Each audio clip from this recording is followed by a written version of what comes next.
It started as a simple request. I wanted to dig a private well on my own ranch near the edge of a lake that ran along the border of my property.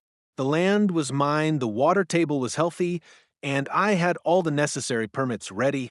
The idea was to sustain my modest family ranch, 30 acres of peaceful countryside living, with our own clean water source, instead of relying on the aging, overpriced HOA-controlled system that had more outages than reliability. But the moment the HOA caught wind of my plans, things turned ugly.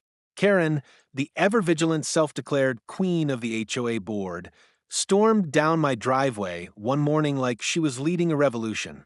"You can't drill that well," she barked, sunglasses gleaming with authority she didn't have. "It violates Section 14B of our shared water agreement." The problem was, there was no such clause, and my ranch wasn't even under their full jurisdiction. But the HOA, largely backed by corporate cattle ranchers who leased nearby plots, used their influence to file an injunction. Within days, my well project was shut down pending further review. No water for my livestock. No water for my crops. They even sent a cease and desist, threatening fines of $5,000 a day. That was their power play. What they didn't expect was that I knew the system better than they did.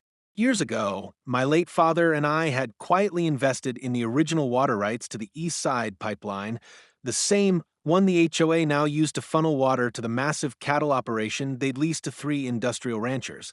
I made a few calls, had a legal team comb through the deed titles, and sure enough, their pipeline ran through my side of the land, crossing it without a renewed right-of-way lease.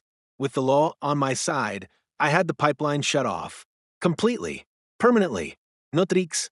No warning. Just dry troughs and thirsty cows. 3 days later, panic erupted. HOA board members were calling, begging, even threatening. Karen came with a clipboard and crocodile tears, suddenly all sweetness and compromise. But I just leaned on my fence post and said, "You banned me from digging a well on my own land. Now your cattle can learn to dig one themselves." Justice doesn't always wear a badge or come with a gavel. Sometimes it just turns the valve and walks away.